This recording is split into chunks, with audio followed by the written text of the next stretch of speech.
Have you ever found yourself replaying a conversation in your mind over and over again? Perhaps it was a comment you made or something someone said to you. Maybe you're dissecting every word, every nuance, wondering what you could have done differently or what it all really meant. You might even feel a knot in your stomach, a sense of regret or anxiety, even though the conversation is long over. It's a common experience, this mental loop, often feeling like a broken record stuck on a moment from the past. You're not alone. In our journey today, we're going to explore this widespread habit, understand why our brains do it, and, most importantly, learn practical, actionable strategies, a real reset to break free from this cycle and reclaim our mental peace. This isn't about magical thinking. It's about understanding our own minds and equipping ourselves with tools for change. Act 1. The why behind the loop. To truly stop replaying conversations, we first need to understand why we do it.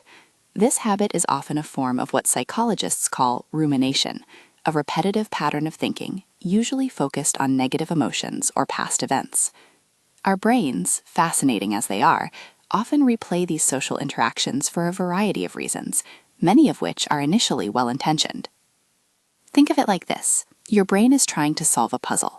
When a conversation feels incomplete, confusing, or emotionally charged, our minds instinctively seek closure, understanding, and meaning.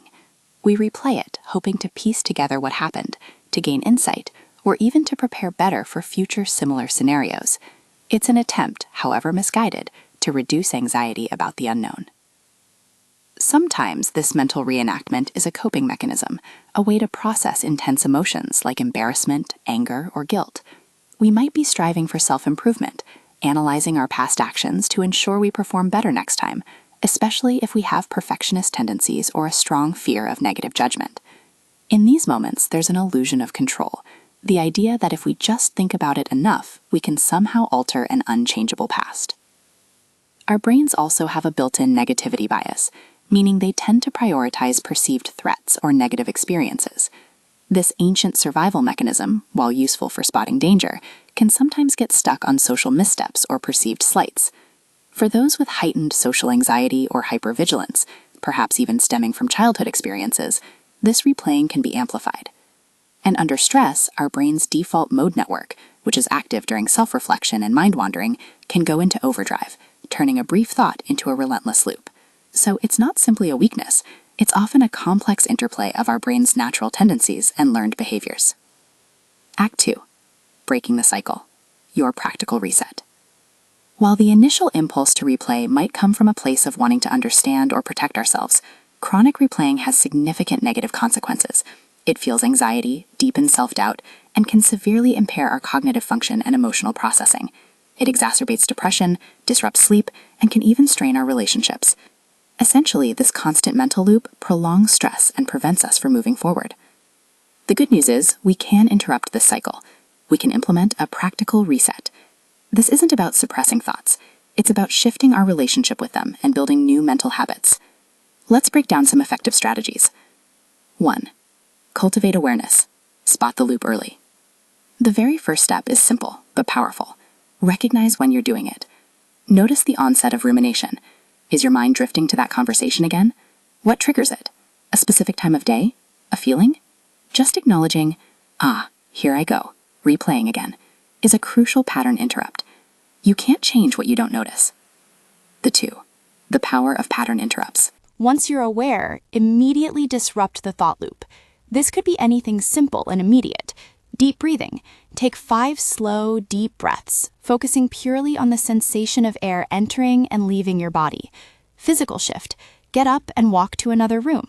Splash cold water on your face, or do a quick stretch. Sensory input. Listen to a favorite song for a minute, or focus intently on the texture of something nearby. These small actions redirect your brain's attention and create a momentary break. 3. Embrace mindfulness and present moment focus. Mindfulness isn't just a buzzword, it's a practical skill. Practices like focusing on your breath, short meditations, or even just noticing the sights and sounds around you can anchor your mind in the present.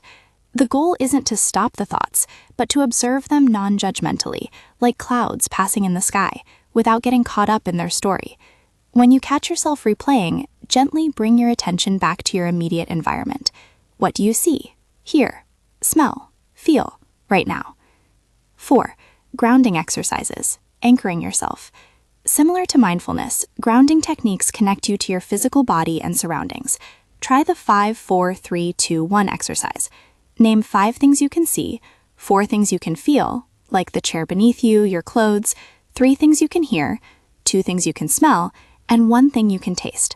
This somatic engagement pulls you out of your head and into the present moment. 5.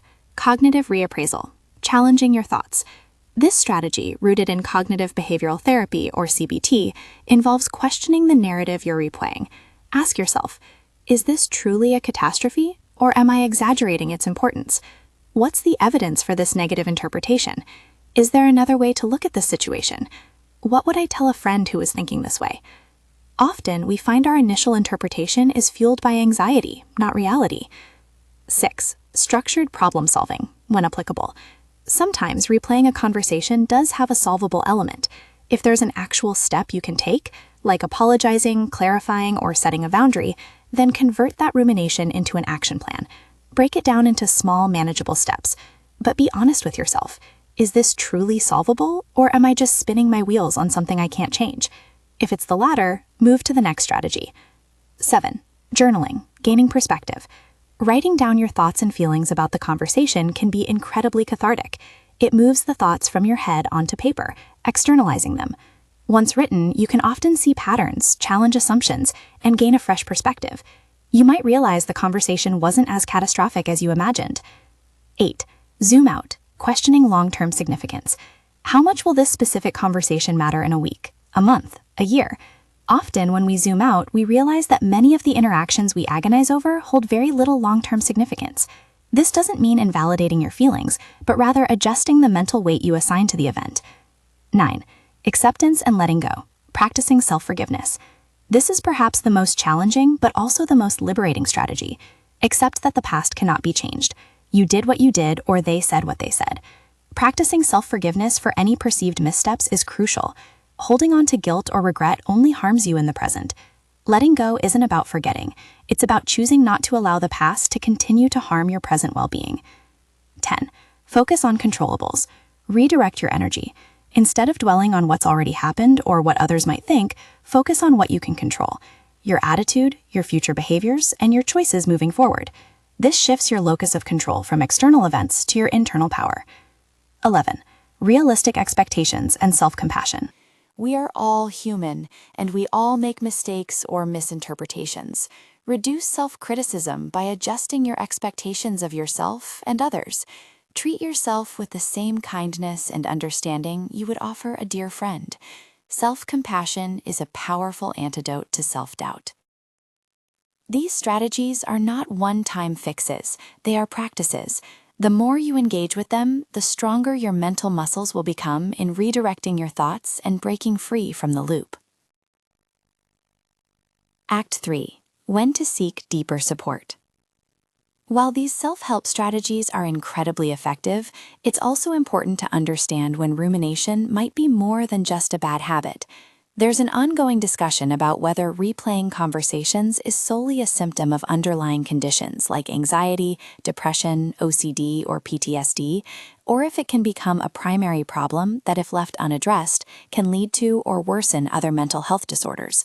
The truth is, it can be both. If your replaying feels relentless, is severely impacting your daily functioning, sleep, or relationships, or if you suspect it's tied to deeper issues like past trauma or persistent mental health challenges, then professional intervention is not just helpful, it's often essential. Therapists, particularly those trained in cognitive behavioral therapy, CBT, acceptance and commitment therapy, ACT, or other evidence-based approaches, can provide personalized strategies, help you uncover the root causes of persistent rumination, and equip you with more intensive tools for managing complex thought patterns. They can help you distinguish between healthy introspection that aids growth and unproductive cyclical rumination that causes distress. Recognizing that these habits can sometimes stem from early childhood experiences, such as inconsistent caregiving, also highlights the importance of addressing past patterns for lasting change, rather than just superficial coping mechanisms. Seeking support is a sign of strength, not weakness, and it opens the door to deeper healing and sustainable well-being. Conclusion: embracing your reset. Replaying conversations is a pervasive human tendency, often born from our brain's desire to understand and protect, but when it turns into a debilitating loop, it steals our peace and energy. Today, we've explored the motivations behind this habit and, crucially, armed ourselves with a comprehensive set of practical reset strategies, from simply noticing the loop to using pattern interrupts, grounding ourselves in the present, challenging our thoughts, and ultimately embracing acceptance and self-compassion. Remember, breaking this cycle is a journey, not a destination. There will be moments where you catch yourself replaying, and that's okay. The goal isn't perfection, but progress. Each time you gently redirect your mind, each time you apply a new strategy, you're strengthening new neural pathways and reclaiming your mental space. You are choosing to reset. You are choosing presence over the past.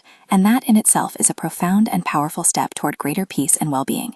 Take a deep breath. You have the tools within you to begin your practical reset today.